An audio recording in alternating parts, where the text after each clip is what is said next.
This module is on Detente and how it was implemented in the Nixon administration.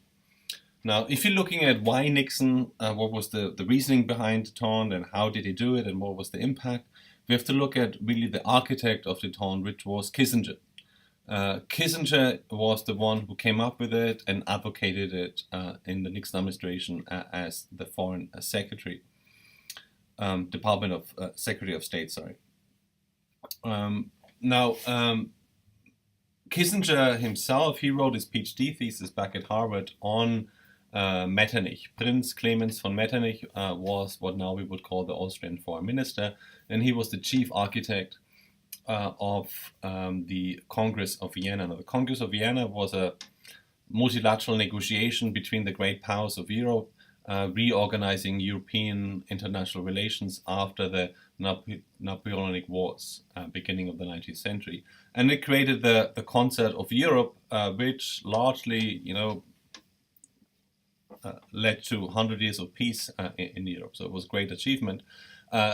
Kissinger liked Metternich in particular because what he called him was a statesman of the equilibrium, seeking security in a balance of forces. So it really was a balance of power based on equilibrium that, once you maintain a sufficient balance, rather than trying to defeat a specific foe. So this is really what closest thing what defensive realists would advocate, that once your security has been saturated, or whatever you wanted has been saturated, your aims have been met, you should be content with the status quo rather than continue to balance against other countries in an offensive manner.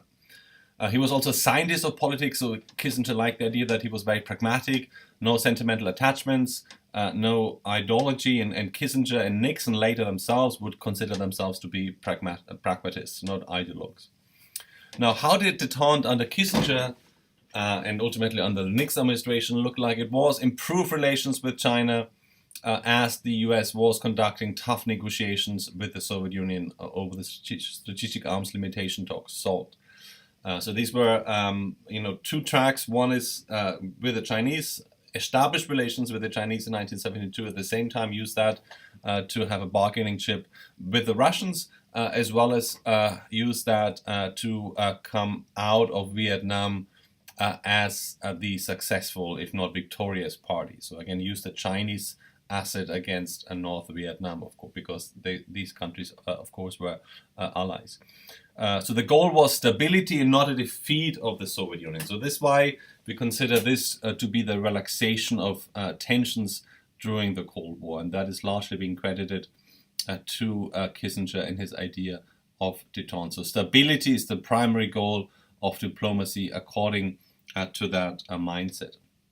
Now, it all started with Nixon making his infamous trip to Beijing in '72, and this was a huge deal because until then the Republic of China was Taiwan. It was the recognized successor state to Imperial China was Taiwan. It really was a huge leap of faith to mainland China and recognize them as the successor state.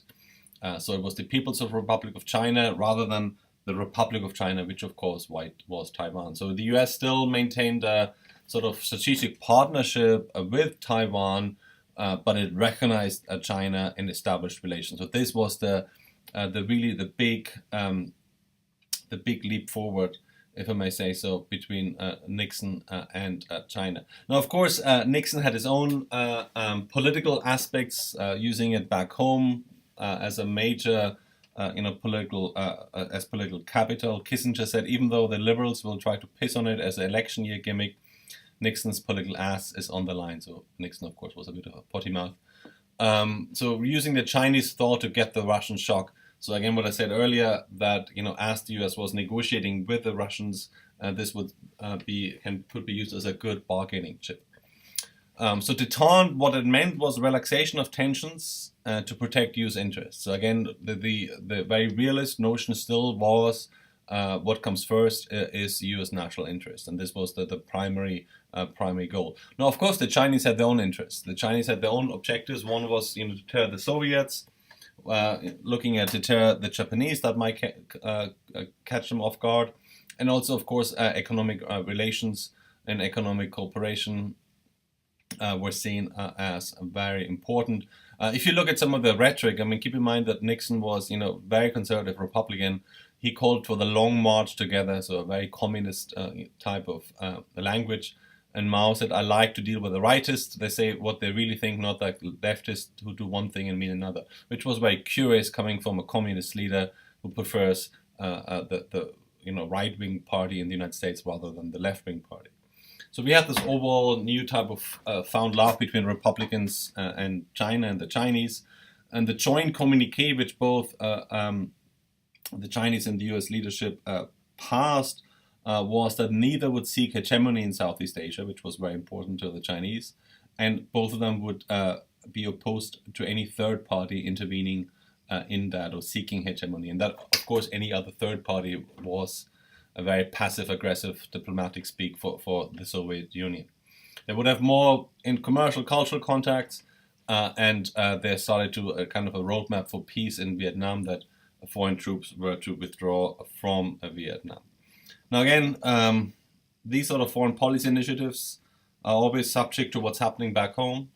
Nixon himself, I mentioned that in my nuclear deterrence lecture, saw himself as a madman theory, that he can deter adversaries and cause them to settle on US terms. So, a lot more of that should be given credit to Thomas Schelling and Arms and Influence, that book, which came up with now what we also called, the madman theory. So that really wasn't really Nixon's idea, but he still embraced it as a strategy, both back home and towards foreign leaders. He had a scorn for the State Department. He was the president who really kind of started it all with anyone can be ambassador as long as they give a certain amount. It was $250,000. If you give that to the campaign, you will be signed up as ambassador. And this is something, a practice which is still, practiced by presidents to this day. Now, of course, Watergate was a big deal. Nixon had to resign over as those executive crimes were being disclosed. And the idea was that without Watergate, Kissinger said that they could have done a lot more. But it also showed the mentality, this kind of siege mentality, guarding themselves, against critics, against the media, and it showed what sort of corrupt political practices had been employed. Exposure of these criminal acts weakened foreign policy initiative. Again, who knows what could have been done had it not been for Watergate. And it's important to note that the Russian ambassador really didn't know why it was such a big deal. It was kind of a small matter as far as he was concerned. Conservatives also were uneasy back home about SALT, about strategic arms limitation talks. They feared that could give the Soviets an advantage, in particular once they developed MIRV technology, which you might recall, these are the missiles, nuclear missiles, which have smaller missiles in them. And then also abandoning Taiwan. After all, Taiwan was a democracy, it was a capitalist country, and Mao, after all, was a communist leader. So again, this is kind of the two-level game that whenever presidents engage in a foreign policy initiative, in particular as something as spectacular as the opening relations with China, it always comes at a cost back home. In particular, in this case, Watergate really overshadowed a lot of domestic and foreign policy, and ultimately, of course, cost him the presidency. Now, the other element which Nixon had employed policy was Vietnamization. Vietnamization, the idea was really that the US should provide fewer troops to international problems, to conflicts, including Vietnam and any other Southeast Asian countries and Middle Eastern countries, but rather what we would rely on proxies and allies to do the fighting for us. The problem with Vietnamization that was that it did not convert the South Vietnamese armed forces into a secure military state. And it did not certainly shift the military balance in the favor of South Vietnam against North Vietnam. Kissinger continued, as they actually talked about, sat together with the North Vietnamese peace negotiation table over a peace deal, continued with the secret bombing of Cambodia. And again, to appreciate the climate at the time, Nixon was deeply unpopular, as was, of course, Vietnam War at that time. And his vice president, Agnew, was charged with attacking the media. Himself, he kept referring to the silent majority, in fact, was in fact favoring Nixon and were supportive of his policies. Again, the bombing of Cambodia, was one of those aspects which was meant to translate into political capital at the negotiation table. After all, you were, attacking North Vietnamese, resources and support, trying to bolster, the Cambodian regime, which was, friendly to the United States. And here we see again how Congress became a lot more involved in overseeing foreign policy. The Cooper-Church Amendment cut off funds for military operations in Cambodia. And the big deal was, as it became public, the Pentagon Papers, in particular in '71, really was one of the final nails in as far as the Vietnam War was concerned. Now, the Pentagon Papers were two important aspects. One is that the ruling. So we had a U.S. official who was seconded to RAND, a think tank. Daniel Ellsberg, he blew the whistle and he disclosed documents to the New York Times, classified documents. And in those documents, it was obvious that U.S. military leadership for years have been telling the president, so it goes all the way back to Kennedy, that this was an unwinnable war. That it's not possible to have a military political victory in Vietnam. Despite that, successive presidents continued to pour in military resources into Vietnam and fight in Vietnam. This was a huge deal because it showed the deception U.S. presidents had been doing.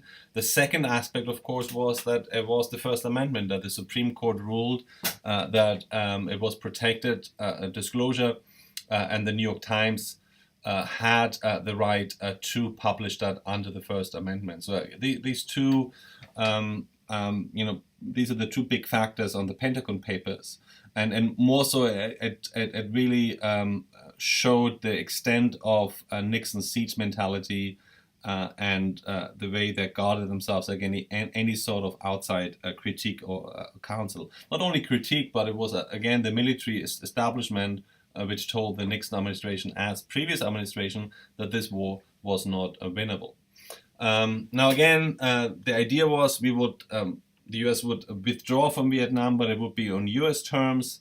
We had the infamous Christmas bombing of '72, which again Nixon thought it was the last chance to use military power to win this war, which was universally condemned by allies alike for the civilian casualties it had produced. The peace accord itself stipulated the U.S. would withdraw within 60 days. They would exchange prisoners of war. An international commission would oversee the ceasefire. Coalition would conduct elections in the South. And Nixon thought that he had forced the enemy to accept U.S. terms. Again, the U.S. ceasefire, of course, broke down, and there was a very, very quick withdrawal of U.S. forces, and it, of course, led to the unification of Vietnam under the North Vietnamese regime. The Vietnam syndrome as such, it's not only under the Nixon administration, of course, but it, of course, was exacerbated. Looking at the war had alienated allies, had spoiled relations with the global South. Watergate itself had put a huge stain on the Nixon administration. That charges of imperial presidency were being exposed, particularly the Church Report by Congress in '75. The armed forces themselves committed atrocities and war crimes, in Vietnam. So not only the civilian leadership, but also the the military itself had been charged with crimes.